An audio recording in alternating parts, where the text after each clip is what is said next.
thank you so much for giving me this space to tell you about my research. I'm going to talk today about a very particular project on parenting for a digital future, which is part of the network funded by the MacArthur Foundation in the US, which is called the Connected Learning Research Network. And the purpose of the larger exploration has been to understand whether and how digital technologies can improve the connections among the people around the youth, around children, and increase, therefore, the opportunities for their learning. And the concept at stake has been the idea of connected learning, connecting learning.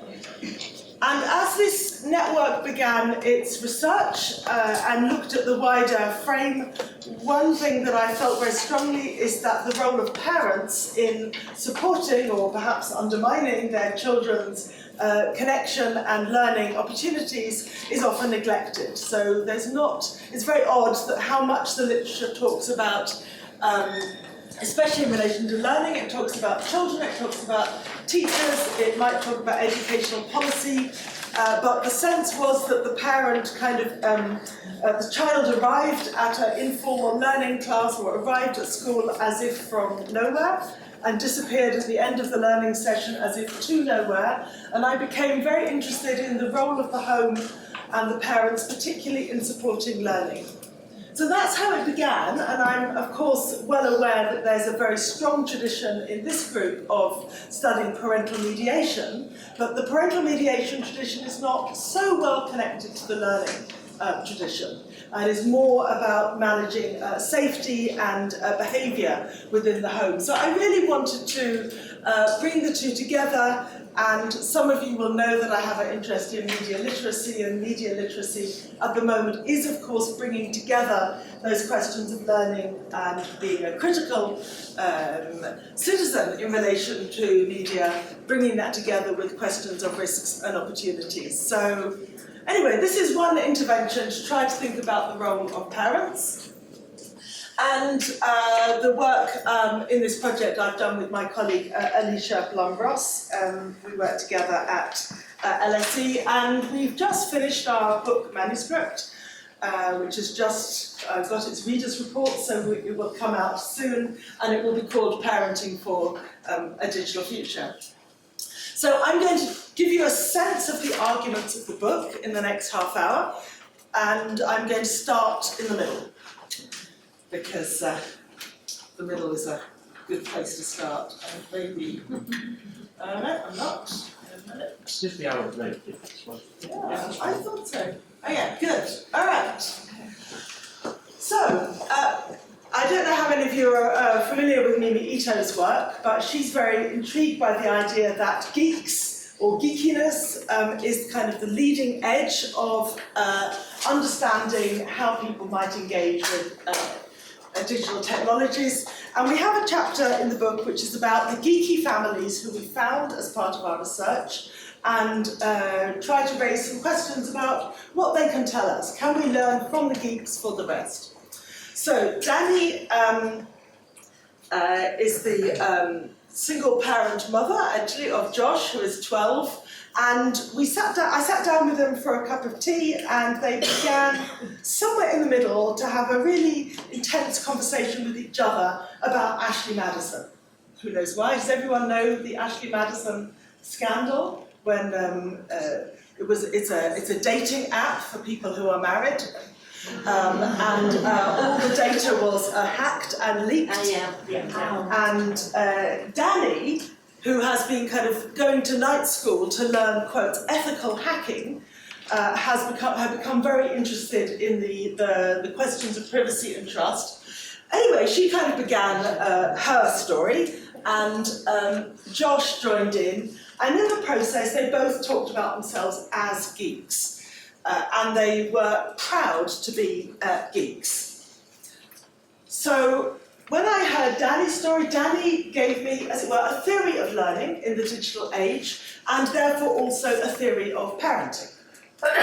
So her theory of learning is to say, just as in the old days you wanted your child to learn Latin, now today you want your child to learn Java, or coding.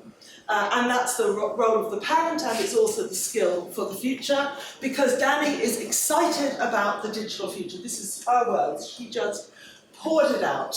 And she has, as it were, the social scientist theory of societal change. Work is becoming more fluid, everything is transforming, and the responsibility of the parent is transforming within this. It will become, as it were, embarrassing. What, you don't know Java? Like, you know, get with it. And this is her responsibility.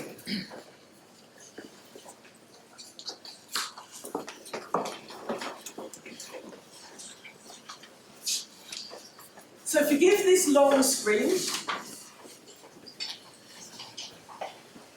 which is of course too detailed, but I know people are listening from many languages, so I thought in a way words on a screen were sometimes helpful. But also this is one detailed conversation between Danny and Josh that I wanted to show you. Because in the theory of informal learning, this seemed to me a really great example of scaffolding. This is how Danny, through a conversation about how did Josh get into becoming a geek? How did he become a geek? Why was he into coding? And they played it out for me. And Danny says, well, you just got into computers, didn't you, in a kind of informal way? And Josh says, well, actually, I began with gaming, as many boys do. And Danny says, well, I came from that course where she'd been learning ethical hacking, and in the process said, why don't you, my son, have a go at this in a kind of casual way, but not so casual. And we had a little play, and Josh says, oh yes, that's right. And Danny then explains, as it were, the work that she did quietly as a parent to make it possible for Josh casually to learn coding. She had to install on her computer and get it in playing, and then the first computer wasn't right, so she had to have another computer. You begin to see the resources that she can call on as a parent. And Josh agrees, and they kept playing. And then Danny, as it were, gives Josh the theory. You're creating something at the same time, right? And Josh says yes. And then she gives the message, the explicit message. You do realise, don't you, that's what happens when people make a game. This is how you move from being the game player to the game creator. And she's kind of scaffolded his understanding, his reflexive awareness of what he's doing as a potential creator, as a potential actor in the world, not just yet another boy playing computer games. But to do so, she's drawn on a lot of resources. Her training, her possession of multiple computers, her understanding of the world of coding, and her commitment to that exciting digital future by which she is kind of step-by-step encouraging Josh to enter. And this seemed to me a very kind of significant set of ways in which a parent could act. Not all parents in my fieldwork do, but some take this very careful role. And so Josh has begun to embody this role. So he says, you know, I'm aware that lots of kids in my class have heard of Java, and they kind of know what it is, but they don't know what it is. They're in that kind of ambivalent state. Well, actually, he says, no, they don't know. They know, and you know, his ambivalence is evident, his uncertainty, but he's kind of making his steps. And then a little later in the interview, he says, you know, those other kids, they're so cool. They play football. They have all these friends. And what emerges is that Josh is the classic geek. He doesn't play football. He doesn't have all those friends. He's the boy at home staring at the gaming machine. But he's been given a positive narrative, and it might be right. You know, we don't know. So he is your kind of typical geek on the outside of the social scene, but now he has a new pathway, and his mother is very committed to this pathway. And in a way, our project is about the uncertainty. You know, how do we advise Danny and Josh? Is she right that Java will be the answer for her son? Is it right just for the child who's a bit on the outside and doesn't play football and know how to make friends, or is it the way for everybody, as Danny believes? Should we be encouraging everyone to code, as many of our governments are? And should we be, that horrible word, responsibilising or parents to take on this scaffolding and learning role that some parents are, and that Danny believes. Danny believes that geeks will inherit the earth. She says it, and she speaks the rhetoric of the world of geeks. So that's kind of one analysis in the middle of our book, and our book has really tried to kind of step back and say, beyond the rhetoric of digital natives and digital immigrants, what are the ways in which parents of children are finding connections and possible ways of together managing life in the digital age? And we have many different kinds of families telling many different kinds of stories, and we try to think about the expectations families have, the nature of family life. We go through a kind of day in the life. We have a very, I think, important analysis of social inequality that I'll say something about. We have a focus on disabled children, or children living with special needs and disabilities, because they often have particular hopes for the digital world and what technology can offer. And their parents are often very motivated and invested in the possibilities of a digital future to compensate for or provide a workaround for the limitations and failures of society to meet the needs of their children. We look at parents' own digital learning. What are parents themselves learning? They're not the digital immigrants, but what do they know? How are they learning? And we think about how they're imagining the future. And we end with research methods, which I'll say a little about in a minute. So our questions really are, how are parents bringing up their children in the digital age? What's expected of parents? What is that role? What are the hopes and fears that parents have for the future, and why have those become attached to the digital technologies? And in a way, our core argument is that all kinds of things about changing societies have somehow become rhetorically identified with questions of the digital in such a way that parents think to engage with the digital might be a way to solve the challenges of social change and the future more broadly.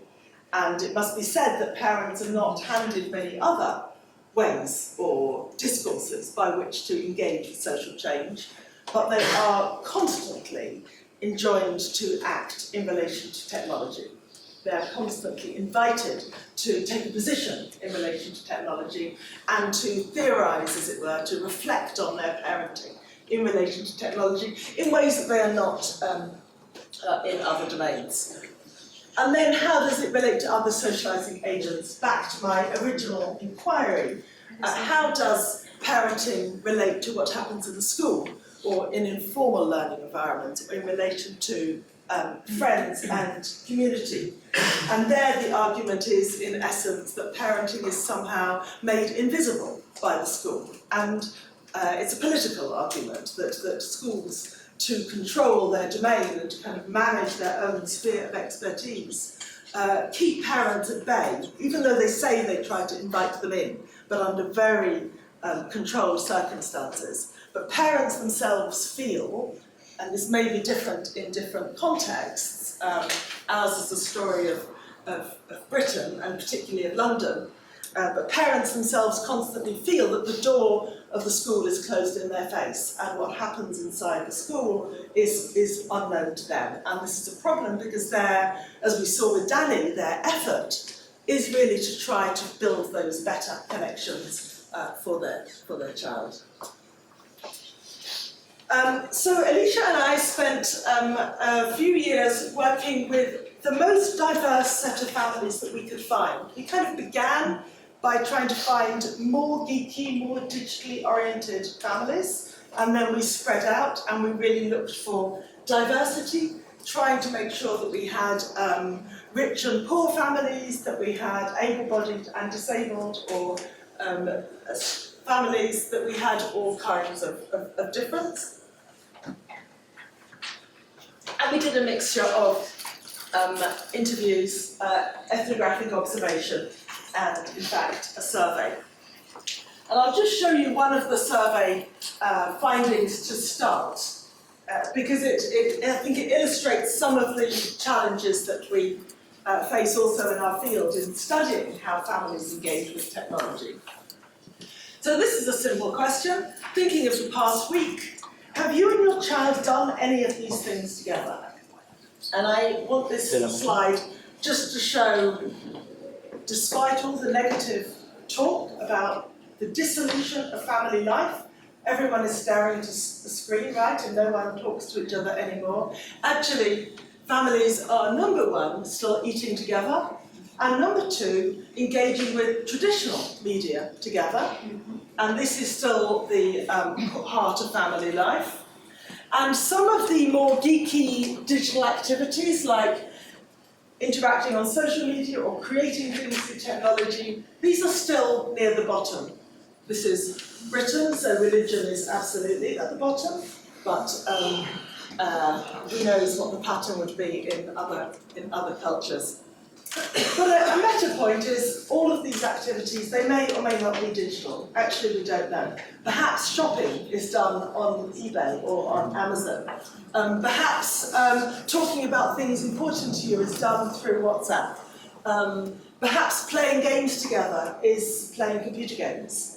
Actually, we don't know. And we have a kind of a crisis of measurement, but also an interesting challenge, because family life has become digital in many ways that we need to understand. But it's become digital in all the ways of all the things that families do. It doesn't replace all the things families do. They do the things they always did, but sometimes they do them digitally in ways that escape our analysis.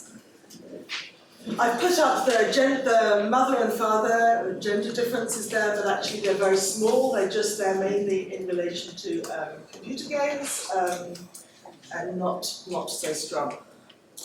But around these activities, this, as it were, normal family life, there is some very polarized discourses. And the discourses are so opposed that it gives families, parents, a lot of trouble.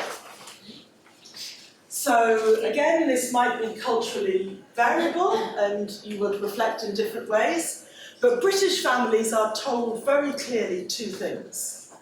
Digital is the future, it will be where the jobs are, you must get your children into the digital world, and screen time is bad, it will rot your child's brain, you must not let your child near a computer. Parents are a bit confused and conflicted. This is not, and this is all, strong official advice, but coming, some from the Ministry of Business and some from the Ministry of Family and the Ministry of Education. Flip-flops, doesn't quite know. So what our survey tells us is that parents are doing both. They're trying to please these conflicting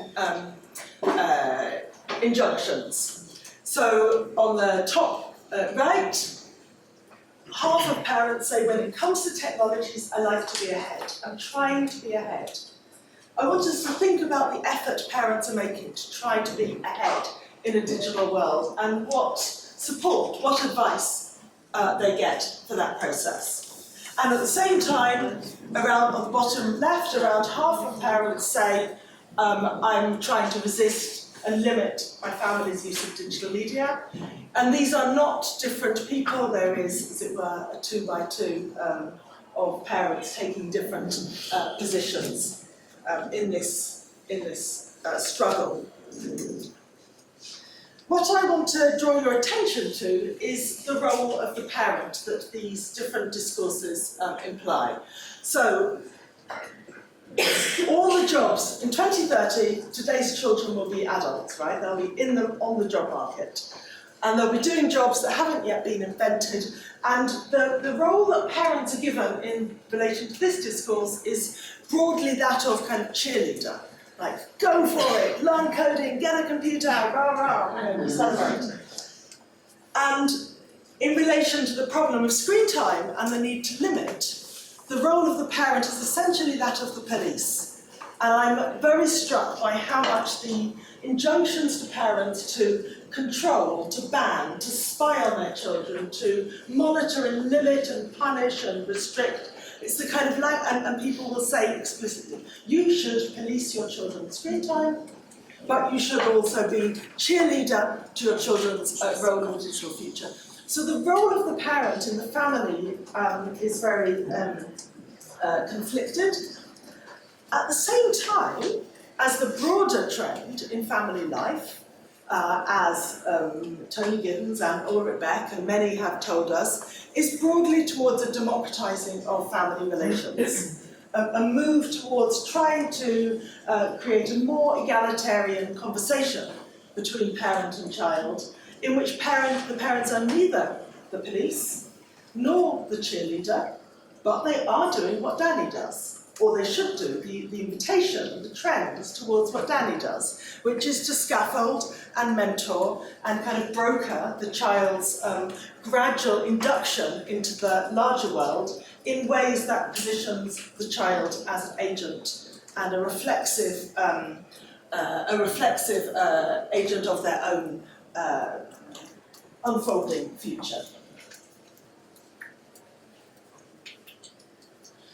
So underneath that kind of conflicted policy debate that positions parents in this impossible way, actually, the survey also shows us that parents are quietly changing their practices. So despite being told to be either cheerleader or police, actually we found 5 in 6 parents who use the internet, which is nearly everybody, are using it in similar ways to Danny, to more or less degrees. They're using it to support their child's learning. They too go to YouTube to find something to help their child's understanding. They're learning themselves through digital means. They're looking for educational resources. They are engaging with the digital world in similar ways to Danny. And the question then, I think, for policymakers is, what do they find? And do they find the resources that help them? Do they find the resources that empower them? Do they do so in ways that are equal or unequal? How does it help them? So back to some families. So Natasha and Jasper were a similar case to Danny and Josh, but they were also very significantly different. So they're actually, Natasha is a bit wealthier, and she's also a single parent, because she's been recently widowed. And though she's smiling in this picture, we had a rather sad interview, both because she was recently widowed and because she was left with a 12-year-old son who she didn't understand, because he is obsessed by computer gaming. And was delighted. The minute I walked in the door, he said, "Come and see my new..." he had one of those gaming machines with the red keyboard and the special chair and the very fast screen and mount. He was very excited, took me up and wanted to show me. And Natasha sat downstairs and said to me a bit mournfully, "What is he doing up there? I don't understand what he's doing. Can you tell me?" And I thought, you could go up, stairs, you can ask him. But there's the emotional barrier for her, this kind of symbolic barrier. That's his space and I don't understand it and I'm on the outside, was too much for her to do what I just did, to go upstairs and say, "Hey Jasper, show me your computer, what are you doing?" So there was a real kind of break and a sadness in very similar positions. And Natasha was full of all the, despite being an educated, relatively wealthy woman, was full of all those stories the newspapers had given her. It's rotting his brain, he's spending too long, he's becoming addicted, he'll fail in school, it's not taking, he thinks he'll become a coder, but it's going nowhere. And she couldn't, even though she was well-resourced, she did not have the resources to escape this.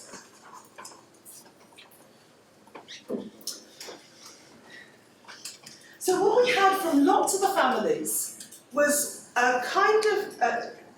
with their different discourses, their different ways of talking, their different theories, if you like, of parenting and the digital future. Lots of different ways in which the technology had become the language through which they navigated the change in society and the change for their family. So this is Daisy, Daisy and Jacob, and Daisy says, you know, it's changing fast. The iPad is going to be embedded everywhere, in our windscreens of our cars, our window panes.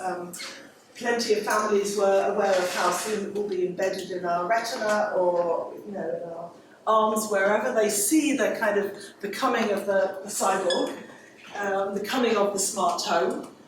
And Daisy does what Alicia and I came to call a kind of balancing strategy. So if Natasha resists the digital future and Danny embraces the digital future, most families were somewhere in between, like Daisy and Jacob, and they tried to balance between embracing and resisting. And balancing, I thought at first, is something fairly simple. You know, the Danny's effort I could see to embrace, Natasha's resistance I could see, but balancing in the middle is also an effort. And families spend a lot of time observing that balance and making sure they've got it right. We do some encouraging, we have the technology, we do some resisting, but also we find our way of balancing. And in fact, what Daisy and Jacob did, they were very arty creative. They had very little money. In British terms, they were on the lowest income, but they both had degrees in the arts. And I walked into their little flat and I kind of banged my head on papier-mâché craft projects, and I tripped up over the painting and the crayons on the floor. And they took their arty aesthetic into how they tried to balance the digital. So they would curate particular computer games that had an aesthetic that they approved of, and they would then engage with their children in playing with these, and they would balance that with playing outside and doing, as it were, physical craft work. So balancing was for them actually an incredibly demanding strategy, but it was one that fitted with their values and what they tried to do in their lives. And the digital became a means of expressing their values to their children and a way of navigating the path for their children. So they were also scaffolding and mentoring, but in a different direction from Danny. So I'm not going to tell you about 73 families, but I'll just give you four more in quicker sketch, just to give you a sense of the variety. And when I began the project, the variety of families was almost the main point, because the discourse of parenting is so homogenizing and it becomes so seemingly dominant that one have to remind yourself that families are different in significant ways. But as soon as you begin field work, as many here know, as soon as you start knocking on the door and say, "Hi, can I come in and talk to you about technology," which families are generally happy to do, and they give you a cup of tea and they start pouring out their worries or their hopes. As soon as you start talking to them, you're introduced to the variety and the diversity.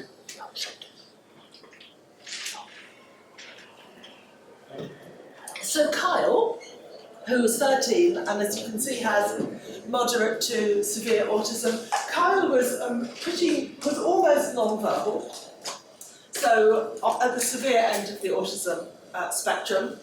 And a year or so ago, he suddenly discovered online a kind of an architecture app, a design and planning app that was actually meant for adults, but he got into it and fastened onto it, and it became his passion. And it more or less gave his father a role. His father could suddenly say, okay, my role now is to support this passion, because thank goodness my child has a passion and feels that he's gaining a skill, and maybe he is gaining a skill and maybe it will provide a pathway, I don't know. So the family had kind of rearranged themselves around this digital passion, so now they take their digital camera when they go for a walk in the town and they photograph buildings or planning arrangements or where the paths and roads are, and Kyle embeds that into his digital activities.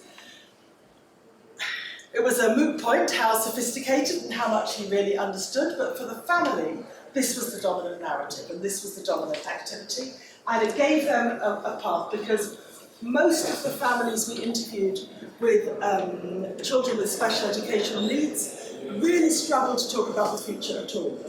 And often when we said, okay, we see how you engage with technology now, where do you think this is leading and what do you think it will offer your child?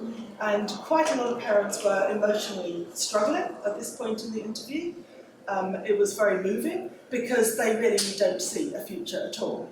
And I really wanted to I think of them especially when I see government saying, oh, you should restrict screen time to 1 hour. And I think, excuse me, can we think about what is happening in some of these families where the screen might be the only point of connection between the child and the parent and a source of hope for the family? Wembe is a very different case. We had to go from house to house and we've been in a different world. Wembe is a Congolese asylum seeker in Britain. And when he left his country, he left behind a pregnant wife. At some point the children came over, but his first 5 years of connection with his daughter, who was then born, and with his wife were by WhatsApp and Viber. And that was the relationship. And then about just before we did the interview, the 5-year-old daughter had come and was getting settled into a British school. And they picked up their relationship that had been formed via digital networks and built the relationship, and now, of course, the mother is still back home, so the family is still connected only by digital technology. But it has created their connection, and again, to say 1 hour a day, what is that? This is their relationship. And then they illustrated the other problems. So imagine Wembe, he's a filmmaker back home, he's trying to be a filmmaker in London. The school where his 5-year-old daughter now goes celebrates, as we do in every year in Britain, we celebrate Black History Month. The daughter is learning this. I say to the father, did you show any of your films in the school? Perfect opportunity. Could you go in and discuss your...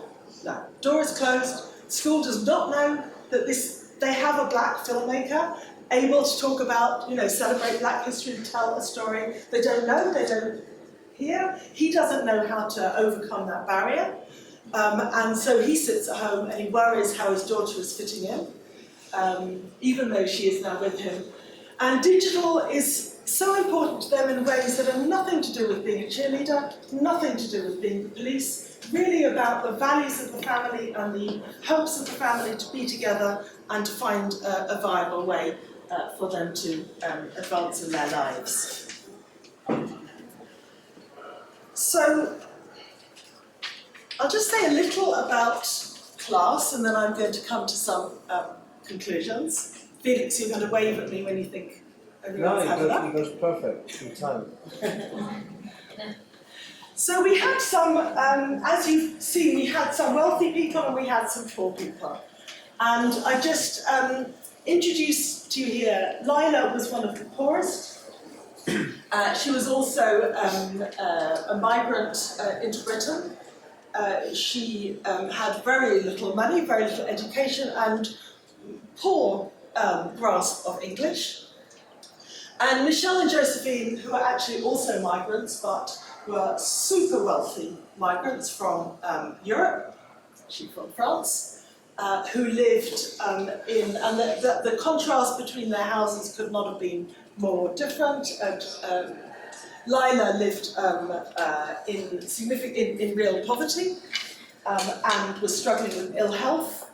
And Josephine and Michelle lived in a gated community in an enormous marble apartment where I barely dared to sit down because I might break something of enormous value. You know, there's the moment when you just try to settle yourself and relax in a family home. I felt completely, it was amazing. Not that I was envious, it was also quite horrifying, but the whole apartment was wired with a complex digital system of supporting but also monitoring the children. And what Lila had was, and we saw this in a number of homes, she had the kind of classic broken computer that was trying to work and didn't work and flashed an error message throughout the interview in a way that she could not fix, though she knew her daughter would when she got back from school. Anyway, what's interesting is that they both speak, as you can see in the quotes, they both speak the same kind of rhetoric. They both want their children to be agents and believe that education is the future and that digital education is particularly important. So Lila, you can see, is happy with the computer even though she can't afford it because it's the way ahead. And Michelle and Josephine, who are aware of a more complex world of sensors and artificial intelligence, but nonetheless they both were putting their children into coding club. Though in Lila's case, it was the free coding club in the school after school. And in Josephine and Michelle's case, it was a very expensive summer camp. It's a really interesting question. You know, I want to come back to all these families in 10 years and see how it turned out. And maybe Lila's children learned something of value as much as the others, and maybe not. But I'm very struck by how they all have the same discourse. And here is Lila again, you see. She's got the American Academy of Pediatrics rules in the middle quote. She doesn't know it's the American Academy of Pediatrics, but she knows that the scientists have told her 1 hour and turn it off. And that's a puzzle to her because the computer is the thing she's struggling so hard to pay for to give her children a chance. So everything I've said is classed. All the digital opportunities are classed. And I've kind of tried to point to the way in which families have very different kinds of resources and expertise to draw upon. And we can see the ways in which cultural capital builds connections. I haven't said so much about the wealthy, but Josephine and Michelle, for example, not only sent their child to the expensive coding camp, but Josephine also sat on the board of managing the expensive coding camp and made very sure that the children's school knew just what skills her children had and made sure that they were optimised in the school environment, unlike Lila or Wembley or some of the others. And looking back over the geekier children, by and large, the geeky children that we interviewed came from the wealthier families, though not 100%. And yet, you know, there are some commonalities too. So we can see the importance of concerted cultivation, as Annette Leroux would put it, in ensuring that middle-class advantage further reproduces itself. But we can also see that across the board, that discourse of the digital future versus screen time results in a kind of pressurizing of parents and a responsibilizing of parents in ways that becomes burdensome, but also curiously empowering. Because while it was hard for poor families before to know how to help their children's education, in a way now they feel they have a recipe. They can buy the computer, they can check their child joins the coding club, they can kind of show an interest in their computing. They feel that perhaps now there's something that they can do to help their child's learning, but there wasn't 20 years ago when they didn't feel welcome in the library and they didn't feel welcome in the school. But what it offers them is all uncertain. So to end, the question that I get up with very often in the morning is, am I studying family life and parents, children, 'twas ever thus? What can we really say? This is also my question for you. What can we really say about what difference it makes that parents are now bringing up their children in a digital world with a supposed digital future, and what do we mean by that, digital? And I think I have 3 answers. You may add more. But first is nearly all the parents that we interviewed gave us this story. When I was young, I went out to play in the ground outside and I talked to people face to face, and there wasn't any of these screens in the way. And now the digital marks the change. It marks the change in the society, it marks the change in my responsibilities as a parent, it marks the new kinds of uncertainties, and it means that we're all talking about digital technology, and parents are all talking, is it okay to share, how many hours is okay, you know, is this game good or bad, instead of talking about some of the other challenges that parents are facing. So when do we talk about poverty or inequality? When do we talk about family breakup or the struggles of single parents? Why don't we talk more about disability? Now, I've tried to kind of say these other differences and struggles are shaping families' lives, but they don't get the headlines like how much screen time is too much. So it marks the change, but it also distracts us perhaps from some of what's important. It also, the digital preoccupies contemporary parenting culture in a way that I've tried to illustrate that everyone speaks that discourse, but it does offer some new identities and some new pathways. So Danny and Josh are finding a new identity as a geek. I don't know what they would have done 20 years ago. Maybe they'd have been a different kind of a geek. They might have collected stamps or spotted trains or whatever, but that didn't offer a path to a job. And the geeky thing offers a way to a future that has a narrative that they can embrace, as it were, a bit on the margins of the mainstream.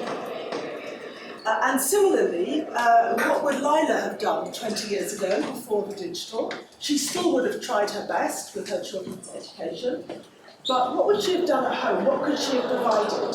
She couldn't really provide books because her English wasn't so great, but now she feels she can offer them a digital future, and society tells her she's doing the right thing. So let's hope she is. But at the same time, the digital twists the knife in the wound, as it were. It compounds all those anxieties and tensions that parents feel. So they've always probably felt the world is changing and they don't quite understand. But the digital world is more complex and faster changing and more rapidly in the hands of children than it is in the hands of parents. And so it seems more anxiety-provoking and more uncertain. And parents, Actually, I've done a number of projects where parents are very keen to talk to me, but perhaps never so much as here, where parents just, the minute I'd walk in the door, they say, can you come and, as it were, give us a health check, like, are we doing it right? Look at what we're doing, give us advice. And Alicia and I had a number of kind of ethical arguments about, you know, how we would go with the flow of the interview and not say so much until the end, but then we would have a moment of answering whatever questions parents had at the end, and their questions were also interesting. So the vulnerabilities and the tensions that the parents feel are also very notable. Okay, so I gave everyone a flyer with my blog, because we're trying to blog the work as we go in anticipation of the book. There are more things that the book will have space to say because it's too long and I need to find a way to cut, but then it will come out. The blog, if you haven't seen it, is parenting.digital, and everyone here is very welcome to write and say they'd like to write a blog post or talk about their research, and a number of people here have. So it's also, I hope, a space for this community to share the research for others. And with that, I will thank you very much for your attention.